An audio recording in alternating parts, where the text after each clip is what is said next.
Hey everybody, I'm KK. I'm Kristen. And together we are K&K Crochet. And we have more Happy Mail. We love Happy Mail. It makes us smile. This one I actually knew was coming. We have a subscriber by the name of Susan. And I had talked about the leg lamp scarf and hat I was making from the Christmas Story movie for a friend for Christmas, and I ran out of yarn and I needed one more roll, and it was the one from the Dollar Tree. And somebody had said that maybe it had been there was another brand that Premier made that was the same colorway but in a bigger ball or something, but I was just looking for this one, and she jumped on right away when I made the video and said, hey, I've got one, I'll send it to you. So I'm super thankful. Thank you, Susan, so much. I appreciate you so much. And then she sent some really kind words too. I just wanted to read. First of all, Susan, I want to know, did you make this? This is beautiful. I love that. I love butterflies, and it looks handmade. It's so pretty. I love that. And it says, K&K Crochet, I'm glad that I could send you the yarn that you need. Also included are plastic bags I get from the Dollar Tree to make actual project kits of yarn and supplies for items to make next. What a great idea. Found your YouTube channel late one night and fell in love with your channel and tutorials. Thank you for making a video on the witch scarf. I will be making this scarf, or making this soon. Also saw the red cardinal, now on my list to make. Thank you for all that you do for your yarn community. Happy crocheting, Sue. Thank you so much. And the funny thing is, I had just said the other day, that I needed some of these, and our Dollar Tree doesn't always carry them, and they don't always carry these. They carry a cheaper brand or cheaper made brand that doesn't work as well. And believe it or not, I use these.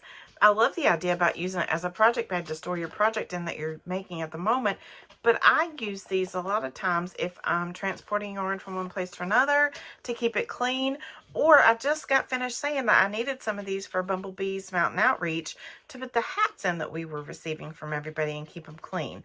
So yes, I can put them in a trash bag, but listen, I have a funny story about a trash bag in crochet. One year I worked really hard for months on a blanket, and I think it was the one that I was given for a gift. I can't remember if it was for a gift or if it was for the state fair that I was going to enter at the project. And I put it in a black trash bag and put it to the side just to keep the dust and stuff out, you know, just to keep it safe, because it had some really light patches in it, some big white patches of yarn. And of course we had a dog, and I was trying to keep it, you know, keep it away from paws. So I put it in there, and the next thing I know, my project disappeared. And when I went back to find it, it wasn't where I'd left it. And our house was super small, so I checked every little place, every little nook and cranny, and could not find it. And come to find out, it ended up in the trash can, outside in the trash box. And I don't even remember what happened after that. I'm sure I cried a little bit. I can't remember if I found it or if and I was able to salvage it, or if I had to throw it away. I think it had to be thrown away. I'm not sure. But I was really, really sad about it. And the lesson learned was you never put crochet projects in a black plastic trash bag anymore, because in our house that means it's trash and it's going out the trash dump. So I try not to do that anymore. I try to make sure that I put it in a project bag or in a bag like this or something where it can be seen. But we had put the hats in black plastic trash bags because there were so many of them, and had stored them, and I thought, I really need to buy some of these and put them in here. So I'm really excited to get these and put some of the hats in them. I also had a lady who donated some hats who gave us a bag. Where did she? IKEA. I think she said it came from IKEA. We don't have an IKEA here. I don't know anything about IKEA, but this was like a teal blue bag, and it was super tall, probably 2 or 3 foot tall, and just kind of like the bags that you get from Joann's that are the reusable shopping bags, but this one zipped up around the edges. And she just gave me the bag and said keep it, and it was enough to hold 50 knitted hats, and probably could have held some more, so I was super excited. I did want to explain to you all a little bit about Bumblebee's Mountain Outreach. We are at a point in both of our outreaches where we're almost complete for the year, both for the hat outreach and for the blanket outreach that we're doing for the nursing homes, the blankets and the socks. But the reason I don't show those things that are created unless we make them is because they are donated by other people who are from this area who, A, probably don't know we have a YouTube channel, and B, I've never asked their permission to show their work.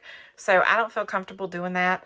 I can share a picture at the end of this video of a donation that we did make to Loaves and Fishes, because we donated 95 scarves and hats and ear warmers to them just this past couple of weeks. This past week, right?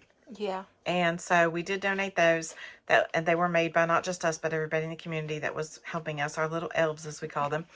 And so I will show a picture of that, because it is just everything together, and it's not individual. It's something that the Loaves and Fishes charity organization actually shared after we gave them the supplies. So, but I just don't feel like it's right for me to go through and share their individual work when it's not mine. You know, it's not mine to claim. It's not mine to take credit for. And even though I'm telling you it's not mine, I still don't feel comfortable doing that. So that's why I don't share their projects and the work that they've given. Anything that we make for that, I feel, you know, I don't have a problem sharing. Of course, we share everything that we make on here, but I just don't feel comfortable sharing somebody else's work when they've made it for a donation. It's all beautiful and gorgeous, but I don't feel like I should be publicly showing something I didn't ask permission for, and that's not part of what we're doing. And so I'm not going to ask their permission for that, because that's not why we're doing what we're doing. You know, I show it here what we do just because it's fun, just to share what we've done, and it's not for recognition.